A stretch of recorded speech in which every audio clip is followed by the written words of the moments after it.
$400 million of Russian air power sits parked on a single strip of concrete in western Crimea. 6 machines, worth $110,000 apiece, are modeled to walk away with all of it.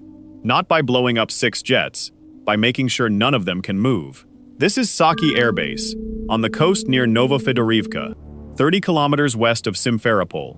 A 2,500-meter runway, hardened aircraft shelters rebuilt twice since 2022, Pantsir S-1 batteries on the perimeter fence, Tor M2 launchers rotating through 4-hour shifts, a fuel farm holding an estimated 4.2 million liters of aviation kerosene, close enough to the taxiway that a bad day for the tanks is a bad day for everything parked nearby.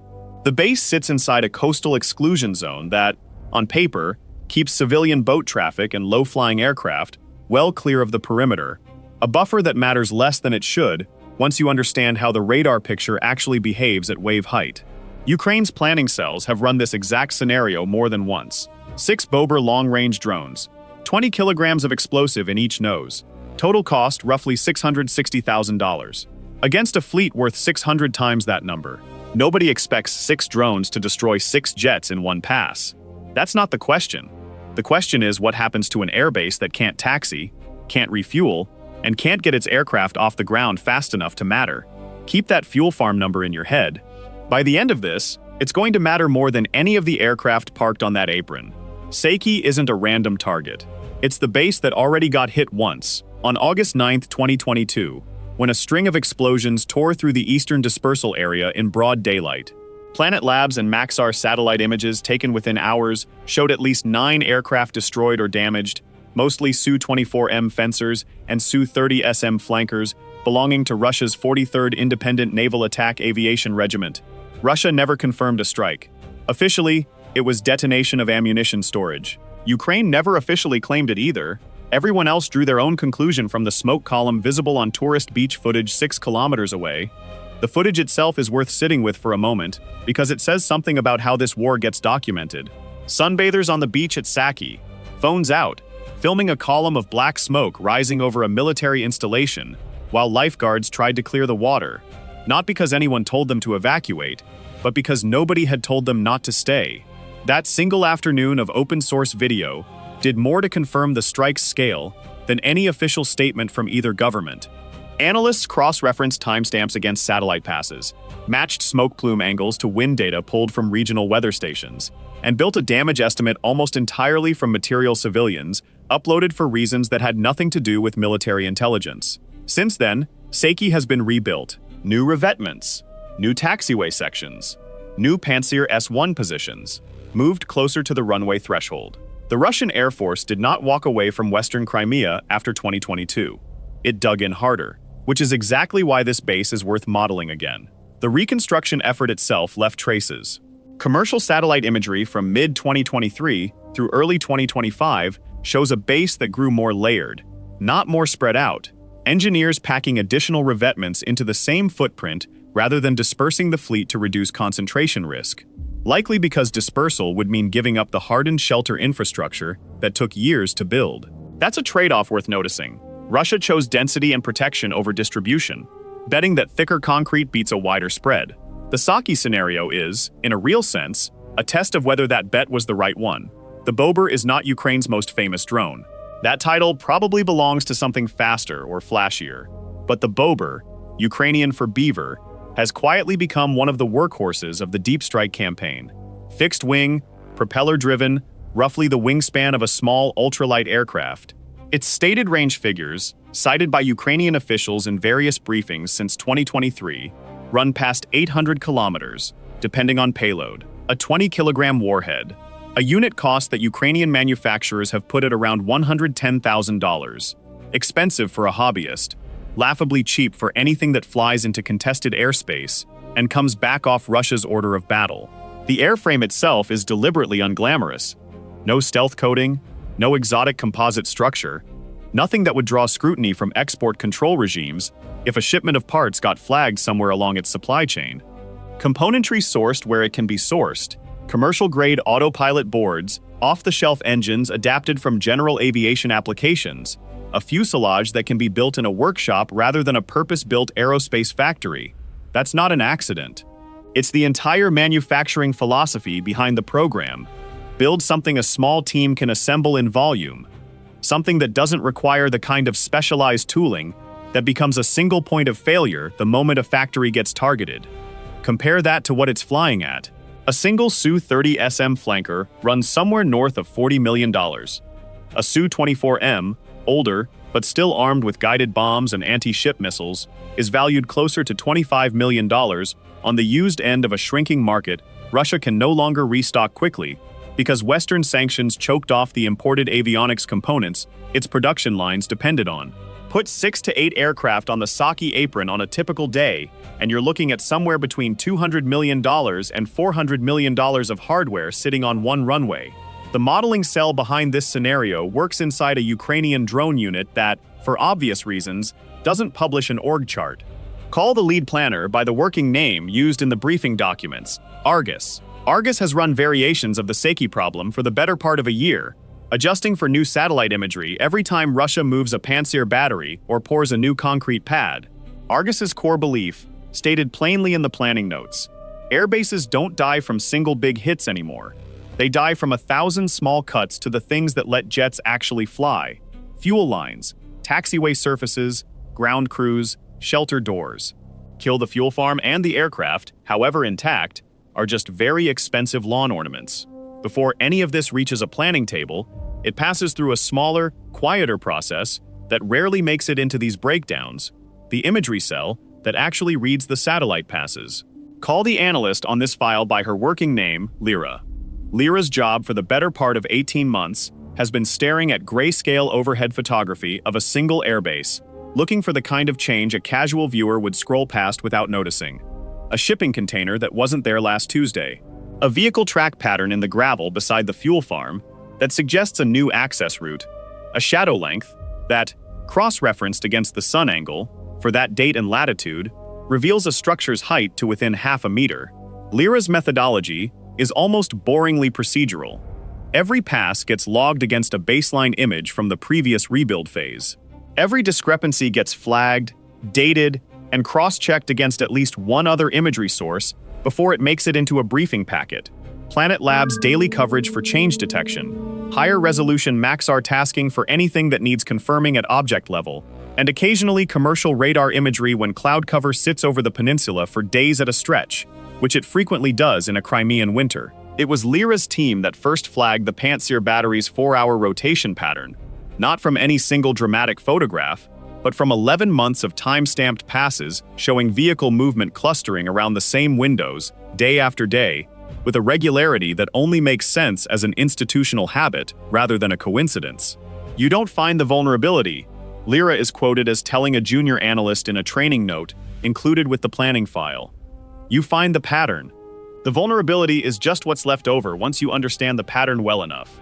It's slow work, unglamorous in a way that never makes it into strike footage, and it's also the entire reason the 6-minute changeover gap exists as an exploitable fact rather than a guess. Nobody in Argus's targeting cell invented that gap. Lyra's team found it, sitting in 11 months of unremarkable satellite photographs that most people would never have thought to look at twice. On the other side of the fence line sits a garrison that has spent 3 years absorbing exactly that lesson the hard way. Saky's air defense screen includes Pantsir S-1 combined gun missile systems, 12 57E6 missiles per vehicle, a twin 30mm autocannon for close-in work, radar that's supposed to pick up low, slow targets out to roughly 20 kilometers. Layered behind them, Tor M2 launchers, shorter range but faster reaction, each carrying 16 ready-to-fire interceptors, meant to catch anything that slips past the outer ring. The Pantsir batteries themselves aren't static. Doctrine calls for periodic repositioning within the base perimeter, never parking in the exact same revetment for more than a few weeks at a stretch, in theory to deny exactly the kind of pattern-of-life targeting that Lyra's team specializes in.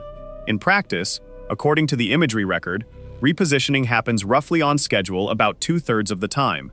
The other third, the battery stays put because a maintenance issue, a fuel shortage, or simply an officer deciding the extra effort isn't worth it, keeps it parked where it already is. That inconsistency is its own kind of pattern, and patterns are exactly what an 18-month imagery study is built to find.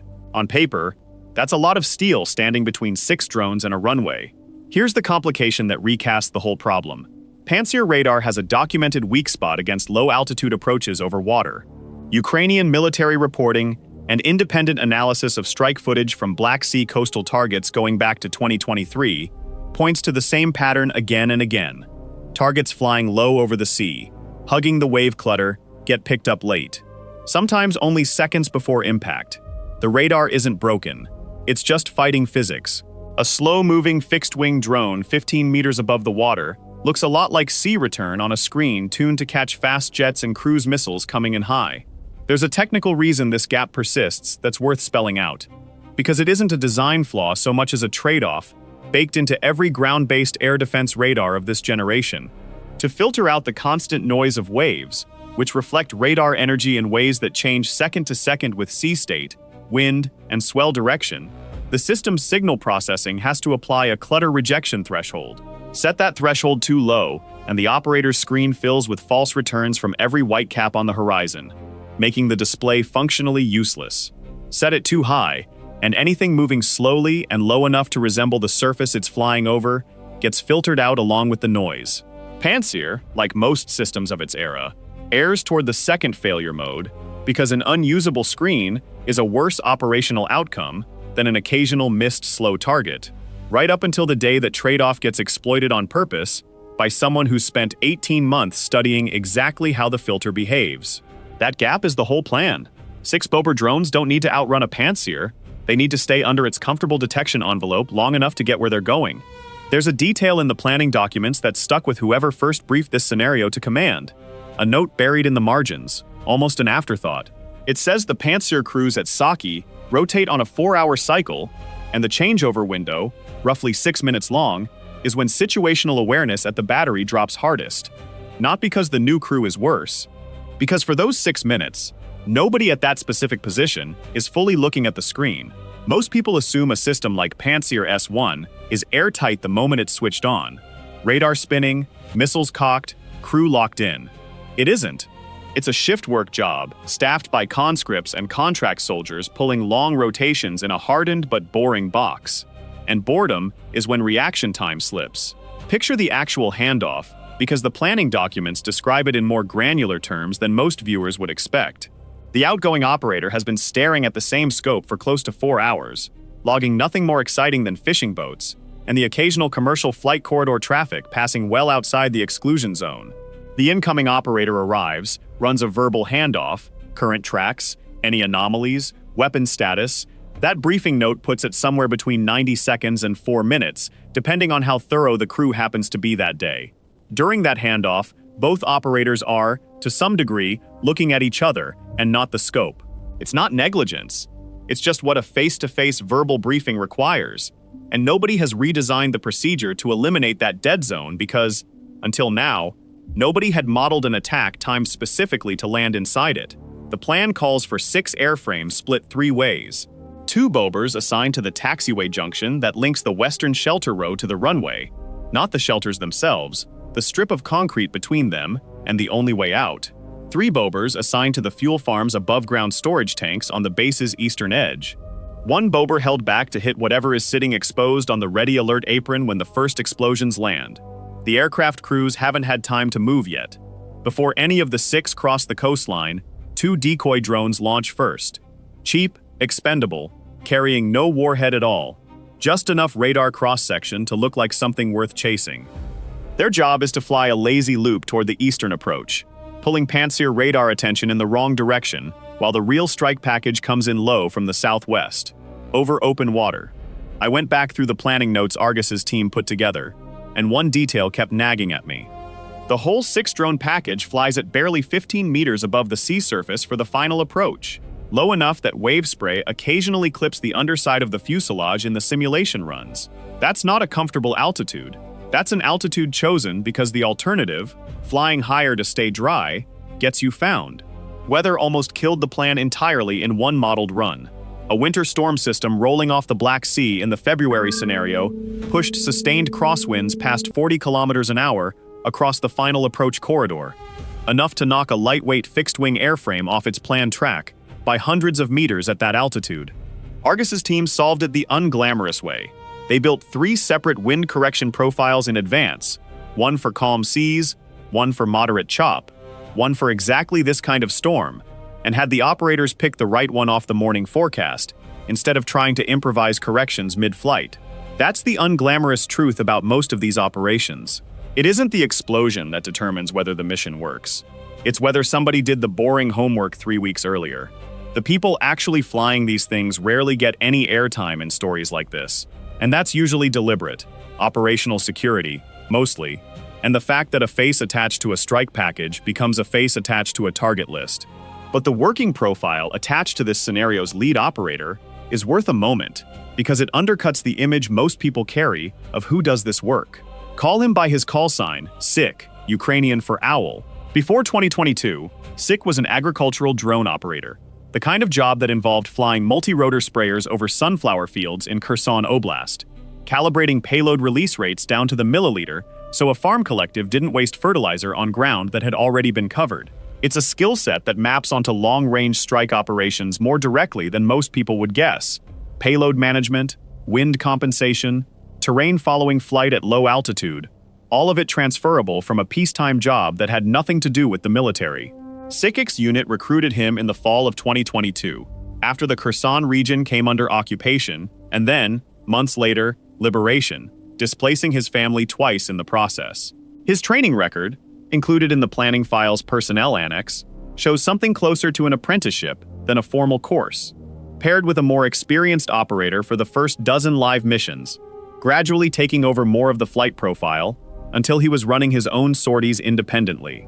By the time this scenario was modeled, he'd logged, according to the file, north of 90 operational flights, most of them far less dramatic than a fortified airbase, road interdiction, artillery spotting corrections, the unglamorous daily grind that makes up the overwhelming majority of drone warfare, and never gets a video made about it. What the planning notes don't dwell on, but what's implied by a line buried in his after-action reports, is the toll of watching a screen for 40-plus minutes while a mission either works or doesn't, knowing that a single miscalculated wind correction turns a $110,000 drone and weeks of planning into a splash in the Black Sea with nothing to show for it. "You fly it like the field," one debrief quote attributed to him reads. "You don't think about what's on the other end until it's over."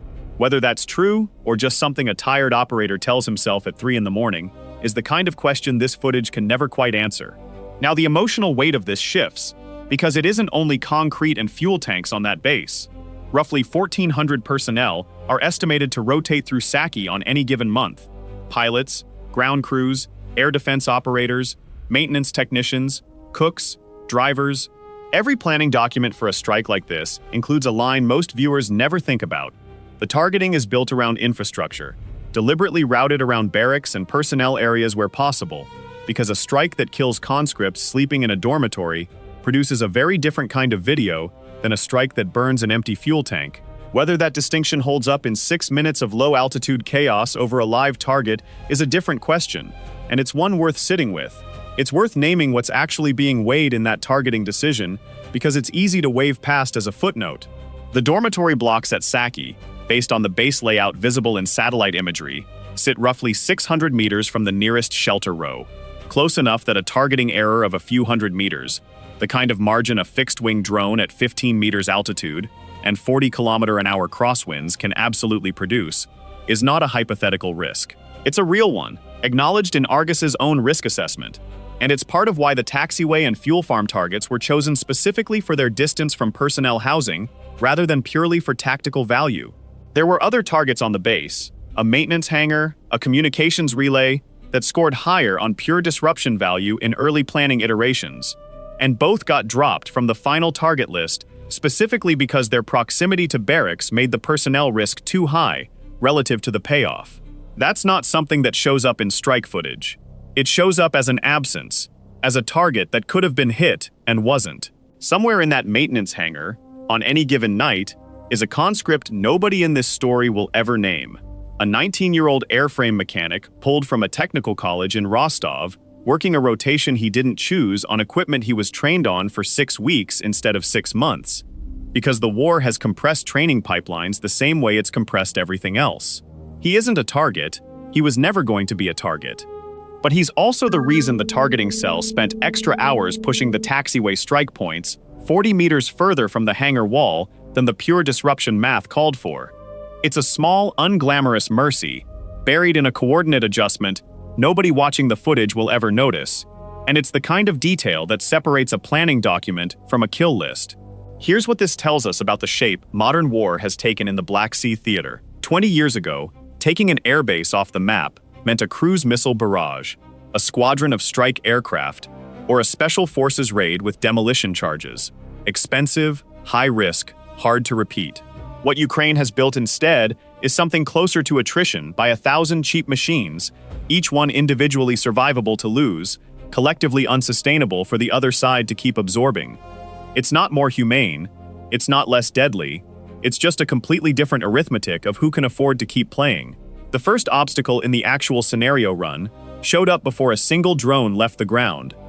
3 weeks before the modeled launch date, Ukrainian signals intelligence flagged unusual radio traffic, suggesting the Pantsir battery covering the southwestern approach had been temporarily relocated, moved roughly 800 meters north for what appeared to be a routine maintenance rotation. Every targeting solution built around the old position was suddenly wrong. Argus's team had to rerun the radar coverage model from scratch with less than 72 hours before the launch window closed.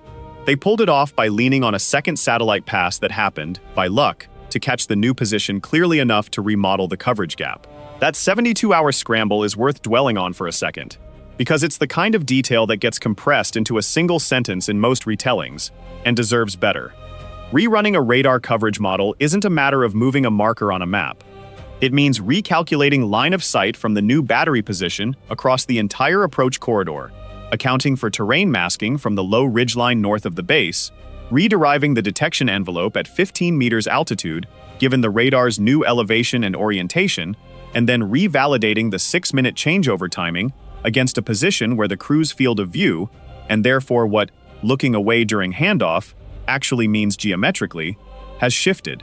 Lyra's imagery team pulled a tasking request for a satellite pass that wasn't originally scheduled to cover that sector for another 9 days, and got it moved up by working a relationship with the tasking desk that, per the file, had been built over 18 months of previous requests handled professionally and returned on time. That's not a heroic last-minute save in the cinematic sense. It's a favor called in because the groundwork for the favor had been laid a year earlier. Not every version of this plan survives contact with reality. That's worth saying plainly, because a lot of these breakdowns skip past the messy middle and go straight from "here's the target" to "here's the fireball." The messy middle is where operations actually die. The launch order goes out. 6 Bober drones and 2 decoys, lifting off from a dispersed field somewhere inland, engines throttled back to conserve fuel for the long, low-altitude run across open water. What nobody in the planning cell knows yet is whether the Pantsir crew changeover schedule they've built the entire timing around is still accurate 3 weeks after the intelligence that confirmed it. Unpopular opinion, and it'll probably draw some pushback in the comments. Russia's repeated insistence that Saky's air defense successfully repelled earlier drone incidents doesn't hold up against the photographic record. Ukrainian mil bloggers and, more tellingly, several Russian military bloggers writing in the aftermath of the 2022 strike described confusion, delayed response, and, in at least one widely circulated post, a Pantsir crew that reportedly never got a missile off the rail before the first detonations landed. If that's successful, the bar for success has been set on the ground. Something about the fuel farm's placement doesn't sit right, even now. It sits close enough to the taxiway junction, inside 300 meters, by most open-source estimates of the base layout, that any planner targeting the taxiway is, almost by accident, also within blast radius of roughly 4.2 million liters of aviation kerosene. Either that's an oversight in a base that's been rebuilt twice since 2022, or it's a trade-off nobody upstream wanted to spend the money to fix. Neither answer is comforting if you're the one refueling a jet 40 meters away. Would you have noticed the same vulnerability sitting in that base's layout? Or is it only obvious with a satellite image and 3 years of hindsight? That's a genuinely open question, and it's worth sitting in the comments before the video ends. The decoys cross the coastline first, flying high and loud by comparison. 200 meters up, radar reflective, deliberately unsubtle. Within 90 seconds, the eastern Pantsir battery locks onto the lead decoy. Its radar operator, watching a target track that behaves exactly like a strike drone should, has no reason yet to suspect anything is wrong. That's the entire point. The decoy isn't trying to survive, it's trying to be interesting for as long as possible. 6 kilometers to the southwest, skimming the wave tops, the real package closes on the coastline in radio silence. So here's the question worth re-asking at the halfway point, because everything so far has been groundwork. Can 20 kilograms of explosive, delivered by something the size of a small ultralight aircraft, actually do enough damage to matter against a base this hardened? The honest answer, according to the people who've spent months modeling exactly this, isn't about the size of the warhead, it's about where it lands. A 20-kilogram shaped charge against a hardened aircraft shelter mostly just makes noise. Those shelters are built to survive far larger warheads. That's their entire design premise. Reinforced concrete arches rated for near-direct hits from air-delivered munitions several times heavier than what a Bober carries. Nobody in this plan is targeting the shelters. That would be throwing $110,000 drones at the one part of the base actually built to shrug them off. The taxiway is a different story. A 20-kilogram warhead detonating on a reinforced concrete taxiway surface doesn't need to destroy the pavement outright. It needs to crater it. A hole 2 to 3 meters across is more than enough to make that stretch untaxiable until a repair crew fills it. Typically a process that takes Russian engineering units at comparable damaged air bases somewhere between 6 and 18 hours, based on repair timelines observed at other struck facilities since 2022. 18 hours, where every aircraft behind that crater is, functionally, grounded. The fuel farm is softer still. Above-ground storage tanks holding aviation kerosene are not hardened against anything. A 20-kilogram warhead, igniting even a fraction of 4.2 million liters of fuel, doesn't just destroy the tank it hits, it starts a fire that spreads to adjacent tanks, that produces smoke columns visible from space, that takes firefighting crews hours to bring under control, hours during which every aircraft on that base that still has fuel in its tanks needs to either fly now or sit there next to an active fire. You'd think a base with this many layered defenses would have caught at least the decoy's real purpose by now. It hadn't. That's the strangest part of the whole modeled run. Not that the drones got through, but how long the confusion lasted after they did. There's a third group of people in this story who never carry a weapon and never appear in a targeting document, and they're worth a pause before the strike sequence resumes. The base's firefighting and damage control crew, roughly 30 personnel on a typical shift, whose entire job description is to be ready for exactly the night this scenario describes, and to hope it never comes. Fuel farm fires are a known, drilled-for scenario at any airbase handling aviation kerosene in bulk, and Saky's crew, per open-source reporting on Russian Air Force firefighting doctrine, runs quarterly live fire training specifically on tank farm containment, foam suppression systems, berm and drain fire breaks designed to keep burning fuel from spreading laterally between tanks, a response time standard that calls for foam trucks rolling within 4 minutes of an alarm. On paper, that's a well-drilled response to a known risk.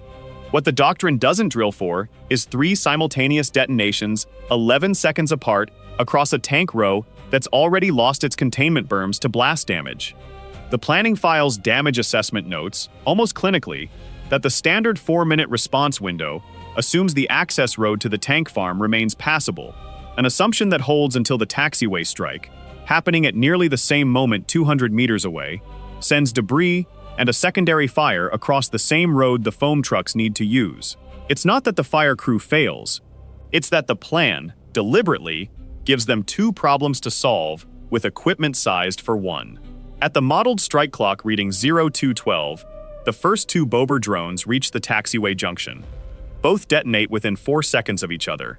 The junction connecting the western shelter row to the active runway takes 2 direct impacts, cratering roughly 40 meters of taxiway surface. Every aircraft sheltered along that row, in the modeled scenario, 5 Su-30SM flankers and 2 Su-24M fencers, is now physically unable to reach the runway without an engineering crew clearing the damage first. 35 seconds later, the Pantsir battery covering the southwestern sector finally reacquires a real track. Too late for the taxiway strike. Its crew, still mid-changeover according to the modeled rotation schedule, scrambles to engage the inbound trio now bearing down on the fuel farm. They get 1 missile off. It misses. At 0247, 3 Bober drones detonate against the fuel farm's above-ground tanks in a staggered sequence 11 seconds apart. The first two ignite kerosene vapor, pooling near the tank valves. The third lands directly against a tank wall, already weakened by the first blast. What follows, in the modeled damage assessment, is not 3 separate fires. It's one fire, spreading tank to tank across the farm's eastern row, fed by fuel that has nowhere contained to burn except sideways, into the next tank in line. That fire is still spreading when the 6th drone, the one held back for the ready alert apron, makes its run. 2 SU-24M fencers sit exposed there, engines cold. Ground crews only now sprinting for cover after the first explosions. The 6th Bober detonates against the lead aircraft's fuselage. In the modeled outcome, it's a mission kill, not necessarily a total loss, but an aircraft with a 20-kilogram hole in its airframe isn't flying a sortie that week, or possibly that year, depending on what parts Russia can source through sanctions-strained supply chains. Total elapsed time from the first decoy crossing the coastline to the 6th detonation, roughly 41 minutes. Confirmation of any of this doesn't come from the operators themselves. A drone crew 40 minutes into a mission is watching a video feed, not compiling a damage report. It comes days later, from an entirely different desk, when Lyra's imagery team pulls the next scheduled satellite pass over Saky and lays it against the pre-strike baseline frame by frame. Scorch patterns on the fuel farm's concrete apron, visible as a darkened stain that spreads and then stabilizes over 3 subsequent passes. A taxiway crater that shows as a shadow anomaly before it shows as anything else, because craters catch afternoon sun differently than flat pavement. A tarp thrown over the ready alert apron within 36 hours. Russian ground crews trying to deny exactly the kind of confirmation Lyra's team is built to extract anyway, since a tarp over a damaged airframe has its own distinct shadow signature once you know what you're looking for. The after-action assessment that eventually reaches Argus's desk isn't built from a single dramatic image. It's built the same way the original vulnerability was found, patiently, across a stack of ordinary-looking photographs that only mean something once someone has spent months learning to read them. Now the arithmetic nobody at Saky wants to run. 6 drones, $660,000 total, against a base holding, on a typical day, somewhere between $200 million and $400 million of parked airframes. Nothing in this modeled sequence claims all of it burns. What it claims is simpler and, in a way, worse for the people responsible for defending that runway. A taxiway crater that takes the shelter row offline for up to 18 hours. A fuel farm fire that, based on comparable incidents, can burn for 6 to 10 hours before it's fully contained. One mission-killed fencer sitting on the exposed apron as a monument to bad timing. An airbase doesn't need to lose its aircraft to lose its usefulness for a day. It just needs to lose its ability to move them. Here's a prediction worth putting a number on. If Ukraine ever runs a version of this for real, do you think Saky's air defense screen holds up better than the model suggests, or worse? Drop a yes if you think Pantsir and Tor crews close that reaction gap in time. A no if you think the taxiway and fuel farm stay exactly as exposed as this scenario says they are. What happens after the fire is contained is where this stops being purely a story about explosions and starts being a story about logistics, which, honestly, is the less cinematic half of every airbase strike, and the half that actually decides who wins the exchange over the following weeks. Russian engineering units at comparably damaged facilities since 2022 have shown they can patch a taxiway crater in well under a day when they prioritize it. That's not a weakness in the plan, it's an acknowledged limitation, stated openly in Argus's own briefing notes. Nobody in this scenario is claiming Saky goes permanently offline. The claim is narrower and, in its own way, more damaging over time. Every strike like this costs Russia repair materials, engineering labor hours, and, critically, replacement aircraft that the sanctions-strangled defense industry struggles to produce at anything close to the rate it's losing them. A Su-30SM airframe, even a mission-killed one repairable in theory, competes for spare parts with every other damaged flanker across 5 other bases. Components that used to come from European and American suppliers before 2022 now have to be reverse-engineered, sourced through third-country intermediaries, or cannibalized from aircraft already grounded for other reasons. Every hit, even a non-catastrophic one, adds to a maintenance backlog that has no clean fix on the horizon. There's a broader supply chain story underneath that backlog that rarely gets its own screen time. Cannibalization, stripping one grounded aircraft for parts to keep another flying, Sounds like an efficient stopgap, and in the short term it is. Over 18 months, though, it produces a fleet where a growing share of the airframes on any given ramp aren't actually flyable, they're parts donors wearing a jet's shape. Open-source estimates of Russian flanker and fencer availability rates, pieced together from satellite counts of aircraft that move between passes versus aircraft that sit in the same position for months, suggest that gap has been widening since 2023, not narrowing. A strike like this one doesn't need to destroy an aircraft to feed that trend. It just needs to be one more airframe that goes into the donor pool instead of the active roster. That's the layered loop underneath this entire scenario, the one worth sitting with. It was never really about whether 6 drones could destroy Russia's Saky fleet in one night. It's about whether Russia can keep affording to rebuild the same runway every few months while its aircraft inventory shrinks and its replacement pipeline stays broken. The tactical question, can the drones get through, has an answer now. The strategic question, can Russia keep absorbing this, doesn't, not yet, and probably won't for years. Remember that 4-hour Pantsir crew rotation? The 6-minute changeover gap that the whole timing plan hinged on? In the modeled aftermath review, Argus's team flagged it as the single point of failure that, if Russia ever tightens it, breaks this exact plan. Move the changeover to a staggered handoff, one operator swapping out while the other stays locked on the screen, and the low-altitude approach window shrinks from 6 minutes to something closer to 0. It's a fix that costs Russia nothing but a procedural memo. Whether that memo ever gets written is, frankly, a bet on Russian institutional inertia, and that's a bet Ukrainian planners have been winning more often than not since 2022. And the fuel farm's dangerous proximity to the taxiway, the detail that didn't sit right earlier in this story, in the modeled damage report, it's flagged as the base's single largest design vulnerability, the kind of thing that gets fixed with concrete blast walls and increased tank spacing if Russia decides it's worth the money and the months of construction downtime. Every day they don't fix it is a day the next version of this plan gets easier to run, not harder. What's most surprising about this whole case isn't that 6 cheap drones could threaten a fortress airbase. It's that the fortress was never really the problem. The problem was a base built around 20th century assumptions, that hardened shelters and layered air defense are enough, trying to survive in a war where the attacker doesn't need to punch through the armor. They just need to find the one seam nobody armored at all. 6 drones. $66,000 each, roughly. 41 minutes, 1 taxiway crater, 1 burning fuel farm, 1 mission-killed fencer sitting exposed on an apron that was supposed to be the safest parking spot on the base. $400 million of Russian air power, not destroyed, but for the better part of a day, going nowhere. That's the answer to the question this video opened with, and it's not the one either side would have guessed walking in. Not annihilation, paralysis. And in a war being fought over how fast either side can generate sorties, paralysis might cost more than a burned airframe ever could. There's a companion scenario Argus's team modeled the same month, targeting a different Crimean airfield with a very different air defense picture. One where the Pantsir gap doesn't exist, and the drones have to solve a completely different problem to get through.